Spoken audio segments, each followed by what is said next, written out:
Okay, so hello everyone, this is Akshay here. Let us continue with today's GeoG Pewters week.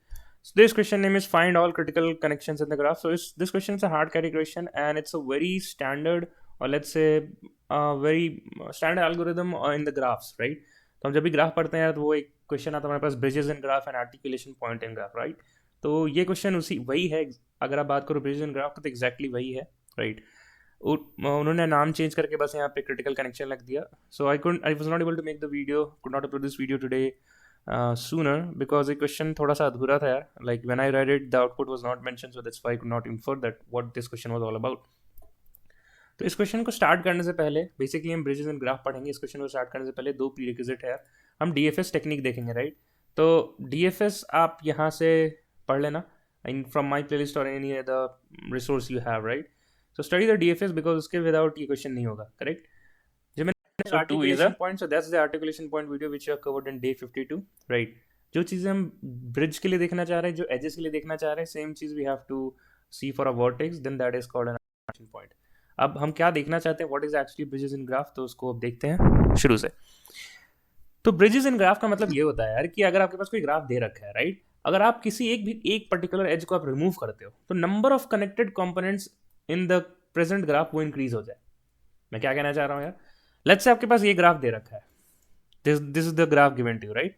As of now how many connected components are there? Just one, because सारे node connected एक दूसरे से, right? अब एक एक करके edges को delete करना शुरू करते हैं, रिमूव करना शुरू करते हैं. तो अगर मैं ए बी के एज को रिमूव करूँ तो मेरे पास अगेन जो ग्राफ बनेगा वो इस तरह का. Again the connected component is one. तो प्रीवियसली भी वन था और अभी भी वन है, तो number of components connected components increase नहीं हुए. अब मैं ए सी को रिमूव करूंगा, ए सी के बीच में जो एज है. Again you can clearly see previously it was one और अभी भी वन ही है. तो again the number of connected components do not increase. Similarly for B C you can see the number of connected components remains same, and for BD and DE, if you remove the edge from BD, then one of the connected components would be ABC and another you can say as DE, right? So here the connected components is now total is 2, that has it has been increased from 1 to 2. तो ये एक हमारा है bridges graph. Similarly DE भी remove करोगे तो आपके पास एक से दो connected component हो जाएगा and DE is also your bridges graph, right? Similarly इस example के लिए आपके पास सिर्फ एक ही bridge है, आप सिर्फ इस एज को रिमूव करोगे then you will have your connected components, increment होगा उनमें, करेक्ट? ठीक है, अब वापस इस क्वेश्चन पे आते हैं. इस क्वेश्चन को आप पढ़ लेना, सेम चीज़ लिखा हुआ है. Only the thing they have made an extra work for us कि आपको सॉर्टेड ऑर्डर में रिटर्न करना है, राइट? तो comparator and lambda expressions use करने पड़ेंगे. For 0 1 and 2 you can clearly see the output is 0 1 and 0 2, correct? तो इनका कहना भी यही है, यही कह रहे हैं. यहाँ पेस्ट कर लेते हैं. इनका कहना है कि आप अगर आप 0 1 के एज को हटाते हो, राइट, तो आपके पास ग्राफ बचेगा 0 2 और 1. अगेन कनेक्टेड कंपोनेंट्स इंक्रीज हो गए, एक बढ़ गया, पहले 1 था अब 2 हो गए. अगर आप 0 2 को हटाते हो तो आपके पास 0 1 और ये 2 बचेगा, right? Again the connected components is 2 here. That is why both of the edges are the answer here. इस क्वेश्चन को करना कैसे यार? दो चीज़ें हमें निकालनी है यहाँ पे. एक तो डिस्कवरी टाइम निकालना है और एक लो वैल्यू निकालना है. डिस्कवरी टाइम का मतलब होता है यार कि आप किसी भी नोड से डीएफएस ट्रैवर्स किए, राइट? किस टाइम, मतलब हमें उसका टाइम लिखना है यार. जब भी हमें वो नोड मिला, अगर ए से बी गए तो ए का वैल्यू 1, बी का वैल्यू 2, बी से सी गए तो बी का वैल्यू 2 है तो सी का वैल्यू 3. सिमिलरली हम लो वैल्यू निकालेंगे which is nothing but the lowest discovery time vertex reachable from this vertex, right? ये थोड़ी सी बात हो सकती है आपको समझ में ना आए अभी. तो अगर आपको डिस्कवरी टाइम और लो वैल्यू पे बहुत अच्छे से समझना है कि एक्चुअली क्या है, राइट, तो आर्टिकुलेशन पॉइंट में हमने बहुत अच्छे से समझाया है विद द कोडिंग, राइट, ये कैसे होगा. इस करंट वीडियो में हम बस ड्राई रन समझेंगे. मैं कोड आप पे छोड़ दूंगा, मैं लिंक डिस्क्रिप्शन में लिंक डाल दूंगा कोड का, from there you can understand, right? ठीक है, तो चलते हैं डिस्कवरी टाइम और लो वैल्यू निकालने और let me explain you that how it is done, right? So for this particular graph, हमारा जो ऊपर का ग्राफ, ठीक है, तो इस ग्राफ के लिए let us assume that we have started the DFS from A, right? और ये एल्गो आप किसी भी नोड को रूट मान के कर सकते हो, राइट? वर्क करेगा. हमने ए को यहाँ पे माना है इसको, राइट? तो हम ए से लेट्स से हम बी गए, राइट? फिर हम बी से डी गए, करेक्ट? डी के बाद और कनेक्टेड नेबर कौन से है? ई. सो डी के बाद हमने ई को ट्रैवर्स किया, साथ ही साथ यहाँ पे टाइम लिखते चलेंगे, राइट? सो डिस्कवरी टाइम यहाँ पे क्या हो गई? 1, discovery time 2, discovery time 3, discovery time 4.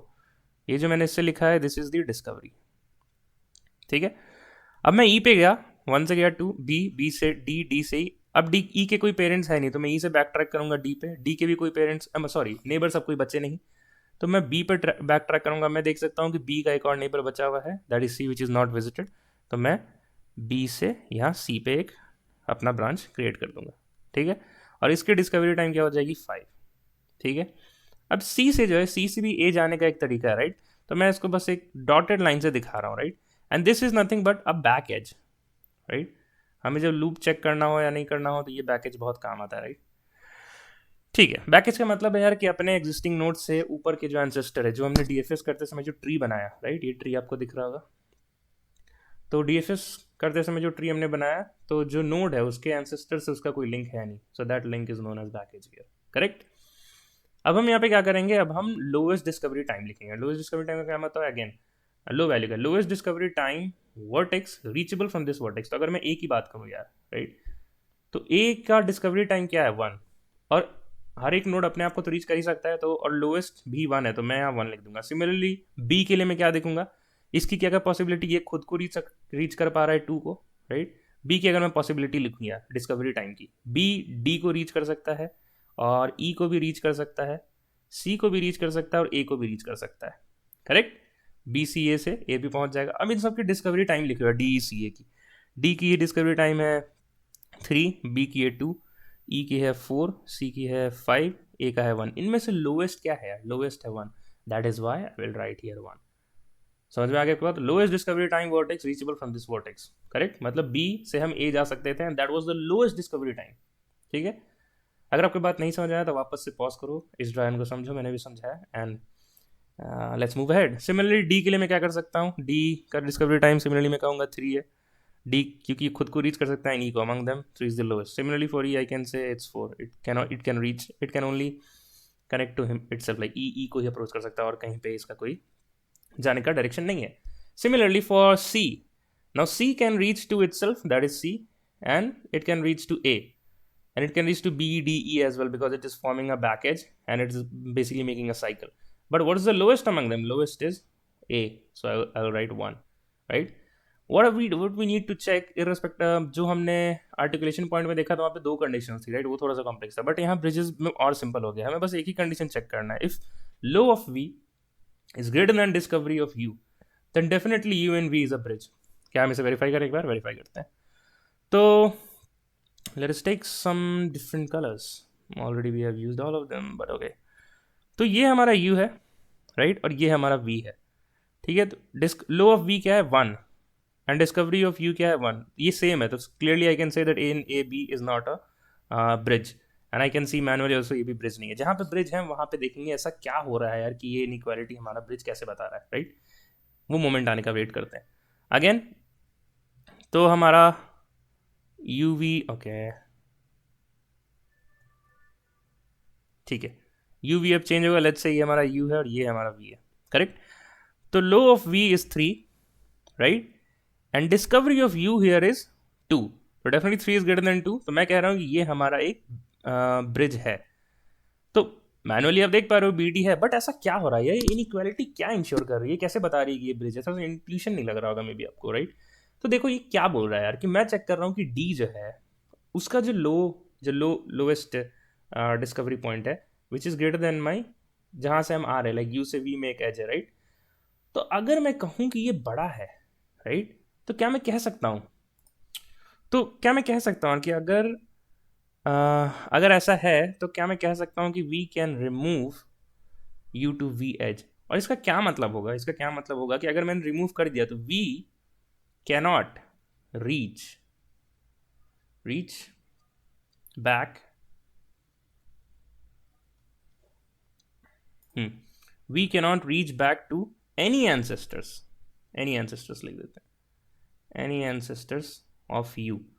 और अगर ऐसा है तो डेफिनेटली दोनों ग्राफ ब्रेक हो जाएंगे और 2 कनेक्टेड कॉम्पोनेंट हमारे पास मिलके आ जाएगा। ये बात को आप समझना है, राइट। अगर मैं यू और वी से लिंक हटा दूं, और क्योंकि ये जो लोएस्ट, अगर हमने लोएस्ट में क्या मेंटेन किया था, रीचेबल वर्टेक्स का लोएस्ट डिस्कवरी टाइम, राइट। और हमेशा आप देखोगे कि वो डिस्कवरी टाइम लोएस्ट ही ले रहे थे, क्योंकि हमें क्या चाहिए था कि उसके ऊपर से अगर एंसेस्टर से कोई लिंक है, जैसे ये जो सी है, राइट, इसके ऊपर का एंसेस्टर क्या था, ए, उससे लिंक था बैकेज के थ्रू, राइट। तो इसलिए हमने उसका डिस्कवरी टाइम अपने लोएस्ट डिस्कवरी टाइम में फीड कर दिया। That is why we are checking this inequality.